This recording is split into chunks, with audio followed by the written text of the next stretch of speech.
Oi, pessoal. Essa é a nossa segunda aula do curso de Teoria da Computação, no contexto do curso de Ciência da Computação, no campus da UFC Crateús, e dando prosseguimento ao que a gente havia estudado na primeira aula, que foi uma introdução às máquinas de Turing.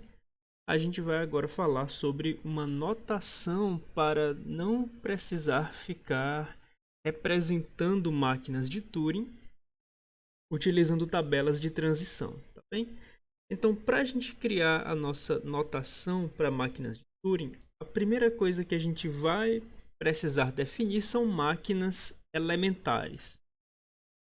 A gente vai definir máquinas elementares, ou seja, máquinas que performam exatamente uma ação e desligam, e a gente vai fazer a composição de máquinas elementares para criar máquinas mais sofisticadas.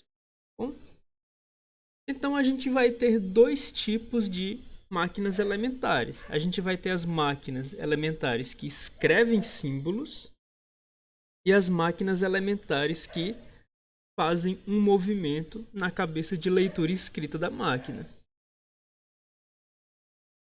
Para cada símbolo no alfabeto da nossa máquina, incluso as operações de movimento, com exceção do símbolo especial, a gente define a máquina de Turing MA como sendo uma máquina que performa exatamente uma ação, ou seja, a transição dessa máquina de Turing é definida de uma maneira bastante simples. Estando no seu estado inicial e lendo qualquer coisa na fita, essa máquina vai para o seu estado final, ou seja, a primeira ação que ela performa é exatamente a última ação que ela performa, e ela escreve o símbolo A na fita. Então a gente tem uma máquina que, de fato, apenas escreve o símbolo A, caso A seja um símbolo do alfabeto, ou faz exatamente uma operação de movimento para a direita ou para a esquerda. Como essas máquinas elas são utilizadas muito frequentemente nas nossas composições de máquinas de Turing elementares, a gente não vai ficar escrevendo MA o tempo todo. A gente vai escrever apenas o símbolo A, que é o símbolo que vai ser escrito pela máquina elementar. Assim, quando o A de fato é um símbolo do alfabeto, a máquina de Turing elementar que escreve o símbolo A vai ser representada apenas por A, e também quando A é na verdade uma das operações de movimento para a esquerda ou para a direita, a gente vai representar essas máquinas elementares. A máquina que faz uma operação de movimento para a esquerda e desliga, e a máquina que faz uma operação de movimento para a direita e desliga, como sendo L de left e R de right, certo? Então L é a nossa máquina que faz uma operação de movimento para a esquerda e desliga, assim como R é a nossa máquina que faz uma operação de movimento para a direita e desliga. E daí, uma vez que a gente tenha definido as nossas máquinas elementares que ou escrevem símbolos ou fazem operações de movimento, e cada máquina elementar escreve exatamente um símbolo ou faz exatamente uma operação de movimento, a gente vai combinar as nossas máquinas elementares utilizando aquela notação de setinha dos autômatos, explicitando que a partir da máquina M1, se a gente estiver lendo um caractere A na fita, a gente vai passar a execução para a máquina M2. Da mesma forma que, ao final da execução da máquina M1, se a gente estiver lendo um caractere B na fita, a gente vai passar a execução para a máquina M3. Bem? Então, a gente vai utilizar essa notação, essa composição de máquinas, utilizando essas setinhas com as quais a gente já está acostumado, lá da disciplina de linguagens formais e autômatos, E a gente também não precisa ficar utilizando várias setinhas, né? Por exemplo, nesse exemplo a gente tem uma máquina que faz um movimento para a direita e após ler um caractere A ou um caractere B ou o símbolo especial de início ou um caractere em branco, a execução é passada para uma máquina que também faz um movimento para a direita. Em vez de escrever 4 setinhas, a gente pode escrever uma setinha apenas com 4 símbolos. Se for o caso do nosso alfabeto de fato ser tudo isso, então essa passagem desta máquina para essa máquina é incondicional. Nesse caso, a gente não precisa explicitar todos os símbolos, já que a passagem é incondicional, a gente apenas escreve a setinha. E nesse caso, a gente poderia até mesmo não escrever a setinha e colocar uma máquina logo após a outra.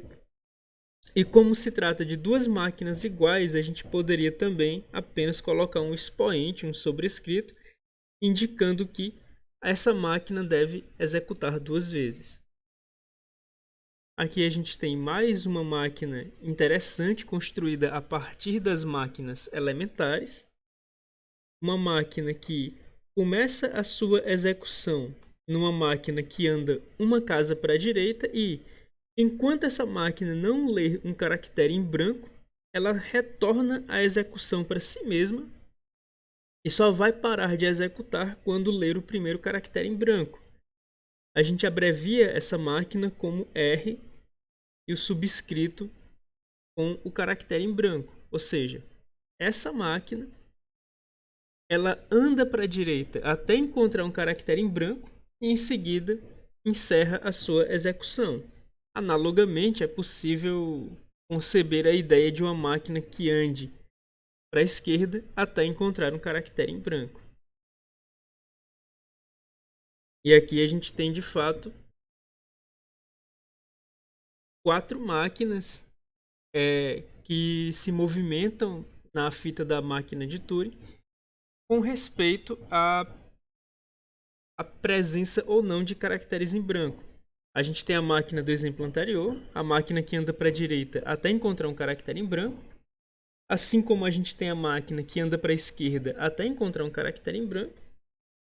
A gente tem também a máquina que anda para a direita até encontrar o seu primeiro caractere não nulo, assim como a gente tem a máquina que anda para a esquerda até encontrar o primeiro caractere não nulo.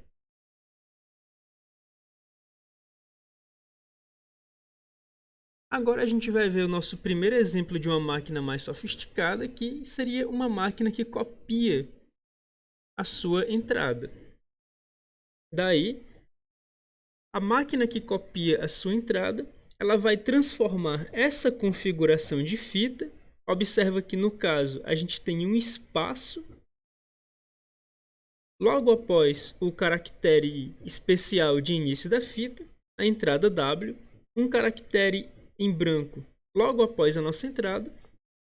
E nesse exemplo em particular, a cabeça da máquina de Turing repousa sobre o caractere em branco que vem logo após a sua entrada. Então a máquina de cópia vai transformar esse conteúdo da fita nesse conteúdo da fita. Ou seja, a máquina de cópia vai copiar a sua entrada, mantendo um espaço em branco entre a entrada original e a cópia.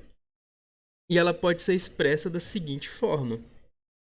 Como a gente está começando bem aqui à direita da entrada, a gente vai andar para a esquerda até encontrar um primeiro caractere em branco, no caso seria esse, e logo após isso a gente anda para a direita, ou seja, a gente anda para a direita e encontra o primeiro caractere da entrada W. Caso esse caractere seja diferente de vazio, ou seja, caso ainda haja caracteres da entrada para copiar, a gente vai marcar esse caractere não nulo como vazio, para a gente saber qual caractere a gente está copiando atualmente. E a gente vai andar 2 vezes para a direita até encontrar um caractere em branco, ou seja, a gente anda para a direita até encontrar um caractere em branco e para nesse caractere inicialmente. E mais uma vez anda para a direita até encontrar o próximo caractere em branco, que no caso seria na primeira iteração, um caractere à direita desse caractere bem aqui. A gente escreve o caractere A no lugar desse caractere em branco e em seguida volta para a esquerda 2 vezes até encontrar um caractere em branco. Ou seja, a gente volta para a esquerda até encontrar o primeiro caractere em branco, no caso seria esse, e executa isso mais uma vez, ou seja, anda para a esquerda até encontrar o próximo caractere em branco. No caso seria esse caractere que a gente deixou marcado na fita para saber qual o caractere que a gente acabou de copiar.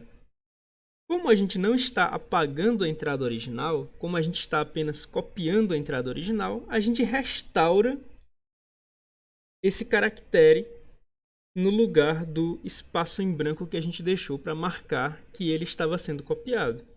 E daí a gente acabou de performar, acabou de realizar a cópia do primeiro caractere da nossa entrada. Após isso, a gente anda uma casa para a direita e vai realizar a cópia do segundo caractere da nossa entrada e, seguindo essa mesma lógica, vai realizar a cópia do terceiro, do quarto, do quinto caractere da nossa entrada, até que a nossa entrada acabe. E quando a nossa entrada acabar, o que vai acontecer? Quando a nossa entrada acabar, a gente vai andar uma casa para a direita e vai se deparar com o caractere em branco justamente onde a cabeça da nossa máquina de Turing estava repousando. Quando isso acontecer, a gente vai fazer essa transição bem aqui e vai para uma máquina que anda para a direita até encontrar um caractere em branco. Ou seja, a gente vai estar nesse caractere em branco, já que a nossa entrada acabou.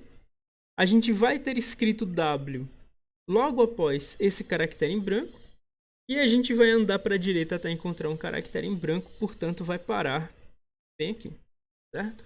Então essa é a máquina que faz uma cópia da sua entrada. A gente também tem um outro exemplo que é a máquina que faz um shift para a direita na sua entrada. O que seria um shift? A máquina recebe essa configuração de fita, ou seja, um caractere em branco logo após o caractere especial de início da fita, a entrada W, e a cabeça da máquina repousando logo após a entrada num caractere em branco.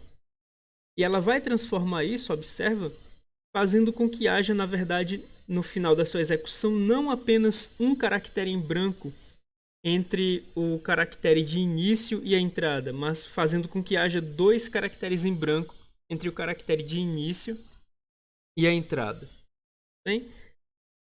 Então, sabendo que a nossa máquina começa com a sua cabeça repousando logo após a entrada, a gente vai copiar, na verdade a gente não vai copiar, a gente vai mover a nossa entrada, começando com os últimos caracteres da nossa entrada e terminando com os primeiros caracteres da nossa entrada. Então a gente movimenta a cabeça para a esquerda para encontrar o último caractere da nossa entrada. Caso a nossa entrada não seja vazia, esse último caractere é não nulo. A gente apaga esse caractere para saber que é ele que nós estamos copiando atualmente. Anda para a direita até encontrar um espaço vazio. Escreve esse caractere, ou seja, a gente moveu esse caractere uma casa para a esquerda. Volta para a esquerda até encontrar esse espaço em branco e em seguida escreve o caractere de volta no lugar. E a gente volta para esse ponto onde a gente vai fazer essas iterações para copiar todos, para mover todos os símbolos da nossa entrada uma casa para a esquerda. Desculpe, uma casa para a direita. Na primeira iteração a gente moveu o último caractere. Na primeira iteração, a gente moveu o último caractere da nossa entrada para a direita, uma casa para a direita. Na segunda iteração, a gente vai mover o penúltimo caractere da nossa entrada para a direita e assim por diante. Até chegar o ponto em que a gente terminou de mover o primeiro caractere da nossa entrada para a direita E aí acontece o seguinte, aí a gente estaria lendo esse caractere em branco, e nesse caso a gente apenas iria para a direita, fazer com que a nossa cabeça repousasse bem aqui antes de desligar a máquina. Bem? E voltando para o nosso primeiro exemplo de máquina, o primeiro exemplo de máquina de Turing que foi dado nesse curso foi uma máquina de Turing que apaga a sua entrada. Ou seja, é uma máquina de Turing que começa com a cabeça repousando logo antes do conteúdo da fita, e enquanto existem caracteres A escritos na fita, a máquina apaga esses caracteres e anda para a direita. Esse foi o nosso primeiro exemplo de máquina de Turing, e com a nossa notação atual, ele pode ser escrito dessa forma, em vez de utilizando uma tabela de transição, tá bom? Então a nossa máquina começa andando para a direita, caso ela encontre um caractere A, ela apaga esse caractere A e volta a sua execução para a máquina que anda para a direita. Nota que vai haver um encerramento da execução dessa máquina quando houver um movimento para a direita e o caractere na fita, o caractere lido na posição corrente da fita não for um caractere A. E, portanto, for um caractere em branco, e nesse caso a máquina ela não tem mais nada para fazer. Daí ela para de executar. Bem?